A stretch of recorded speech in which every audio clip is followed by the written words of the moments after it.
اگر عثمان کی مظلومیت کا ذکر کیا جائے، لیکن میں اتنا جانتا ہوں کہ عثمان وہ مظلوم تھا جس کا 40 دن پانی بند رکھا گیا۔ آج وہ عثمان پانی کو ترس رہا ہے جو کبھی امت کے لیے پانی کے کنویں خریدا کرتا تھا۔ حضرت عثمان قید میں تھے تو پیاس کی شدت سے جب نڈھال ہوئے تو آواز لگائی ہے، کوئی جو مجھے پانی پلائے۔ حضرت علی کو پتہ چلا تو مشکیزہ لے کر علی عثمان کا ساقی بن کر پانی پلانے آ رہے ہیں۔ آج کربلا میں علی اصغر پر برسنے والے تیروں کا ذکر تو ہوتا ہے، لیکن حضرت علی کے مشکیزہ پر برسنے والے تیروں کا ذکر نہیں ہوتا۔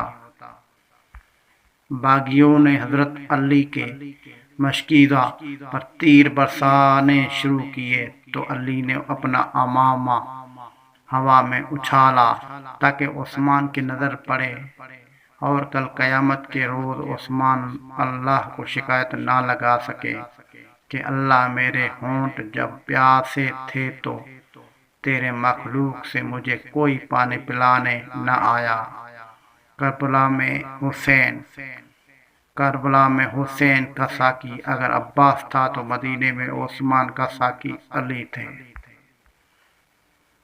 اس عثمان کو 40 دن ہو گئے ایک گھر میں بند کیے ہوئے جو عثمان مسجد نبوی کے لیے جگہ خریدا کرتا تھا۔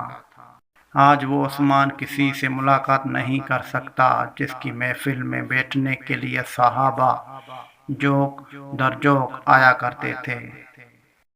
40 دن گزر گئے، اس عثمان کو کھانا نہیں ملا جو اناج سے بھرے اونٹ نبی کے خدمت میں پیش کر دیا کرتا تھا۔ آج اس عثمان کی داڑھی کھینچی جا رہی ہے جس عثمان سے آسمان کے فرشتے بھی حیا کرتے تھے۔